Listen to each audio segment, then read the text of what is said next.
राधा कृष्ण मोर प्राण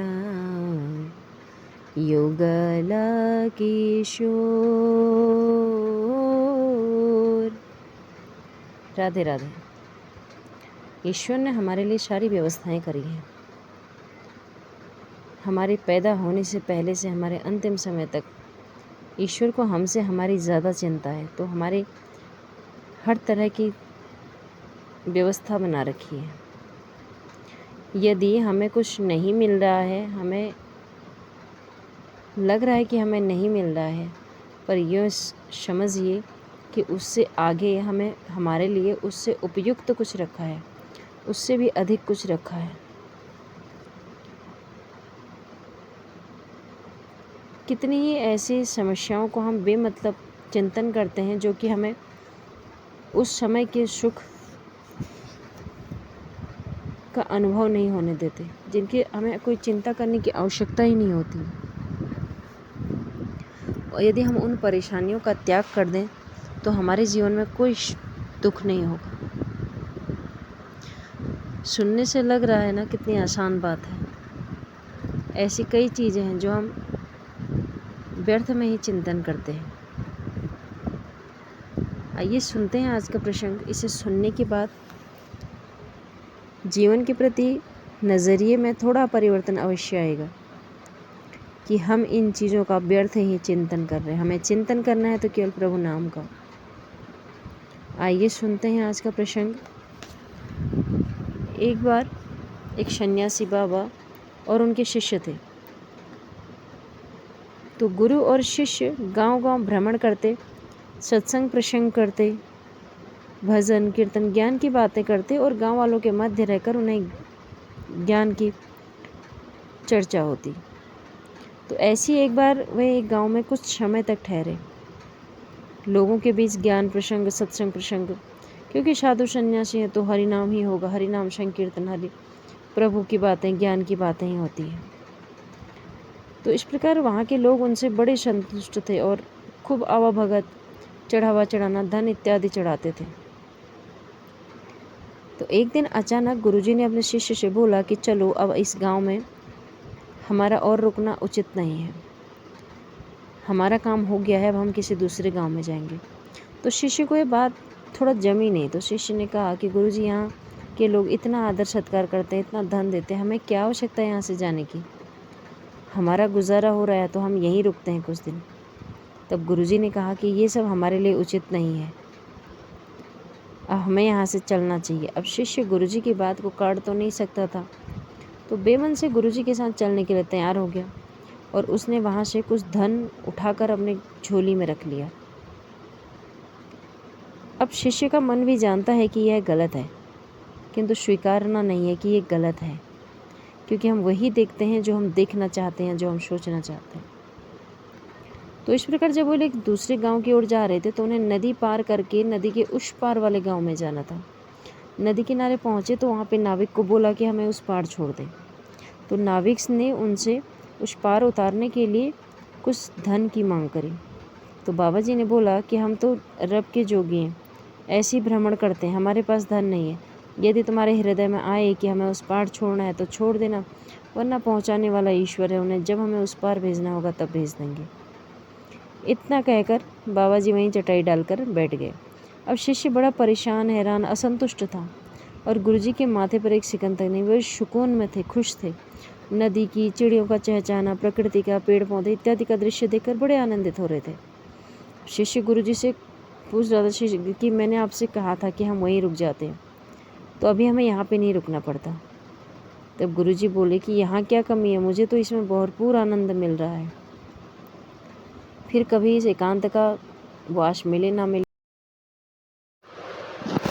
गुरुजी का हरि नाम का चिंतन और उन पेड़ पौधे, फूल, पत्तियाँ, उन सब में उन्हें अलग ही आनंद की अनुभूति हो रही थी। अब सुबह से दिन से शाम होने को आई। नाविक भी अपने घर जाने को तैयार होने लग गया। इतने में हैरान परेशान होकर शिष्य, जो दिन भर ही परेशान था, तो परेशानी इस बात की थी कि मेरे पास धन है लेकिन मैं दे नहीं सकता। यदि नहीं होता तो सुकून में रहते, क्योंकि उसकी कोई आवश्यकता भी नहीं थी। प्रभु ने हमारी सारी व्यवस्थाएं कर रखी हैं। शिष्य ने नाविक को बुलाया और उसे वह धन देकर कहा कि हमें उस पार छोड़ दो। गुरुजी से बोला कि देखो, मैंने कहा था ना, अभी यही हमारा काम आया कि हम कुछ समय रुकते हैं। अब कोई परेशानी नहीं है। गुरुजी ने कहा, हाँ सच में अब कोई परेशानी नहीं है, क्योंकि तुमने उसका त्याग कर दिया है। अर्थात परेशानी वो था जो तुम्हारे पास धन जो तुम चुरा के लाए थे, इसका तुमने त्याग कर दिया है। कोई परेशानी नहीं है, क्योंकि इतने समय तक उस नाविक के मन में भी एक बार यह प्रश्न नहीं, ख्याल नहीं आया कि गुरु और शिष्य को नदी के उस पार छोड़ दो। तो इस प्रकार यदि हम ऐसी कितनी ही चिंताएं जिनका हम व्यर्थ में चिंतन करते रहते हैं, उनका त्याग कर दें, ईश्वर के भरोसे हो जाएं, तो हमें उस क्षण का आनंद का अनुभव ले सकते हैं। यदि हम उन्हीं चिंताओं का चिंतन करते हैं जिनकी कोई आवश्यकता नहीं है, तो हम उस आनंद का अनुभव नहीं कर पाते। ईश्वर ने हमारे लिए सारी व्यवस्थाएं कर रखी हैं, हमारे जन्म से लेकर हमारे मरण तक। ईश्वर हमारे पैदा होने से पहले ही हमारे लिए दूध की व्यवस्था कर रखी है। उसने पेट दिया है तो भोजन भी दिया है, भूख दी है तो उसे भरने का साधन भी दिया है। ईश्वर ने हमारे लिए सारी व्यवस्थाएं कर रखी हैं। हमें ईश्वर के नाम सुमिरन की चिंता होनी चाहिए कि किस प्रकार हम उनके नाम का सुमिरन करें। ना भूलें तो केवल प्रभु का चिंतन, हमें केवल प्रभु का चिंतन करना चाहिए। ईश्वर के भरोसे होकर दुख सुख अच्छा बुरा सारा समय निकल जाता है।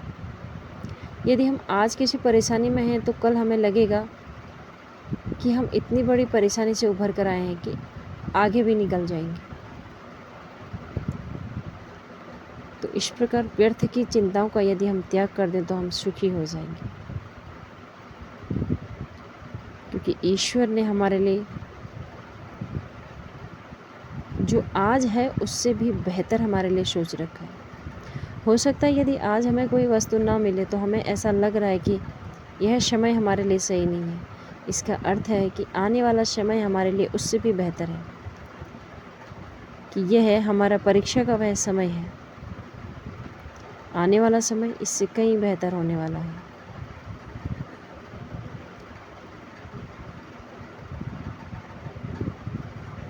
ईश्वर का नाम जप करें, व्यर्थ की चिंताओं का चिंतन न करें, ईश्वर के नाम का चिंतन करें। यदि शिष्य की तरह ही हम भी उस व्यर्थ की चीज़ का त्याग कर देंगे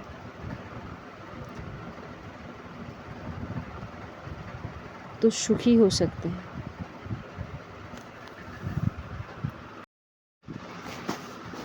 हमें ईश्वर के लिए समर्पण की आवश्यकता है, ईश्वर पे विश्वास की आवश्यकता है। यदि हम ईश्वर पे विश्वास रखते हैं तो ईश्वर कभी उस विश्वास को टूटने नहीं देते हैं। हम ईश्वर के दर्शन के लिए इधर उधर जाते हैं, पर ईश्वर के दर्शन कहीं जाने से नहीं होते। ईश्वर के प्रति यदि हम समर्पित हैं तो हम जहाँ हैं हमें वहीं ईश्वर के दर्शन हो जाते हैं, क्योंकि भगवान श्री कृष्ण तो वही थे, वही दुर्योधन भी था, वही अर्जुन भी था। अर्जुन को ईश्वर के दर्शन हुए, किंतु दुर्योधन कभी उन्हें देख ही ना पाया। अर्जुन ईश्वर के प्रति पूर्ण समर्पण थे। तो अपना ख्याल रखिए।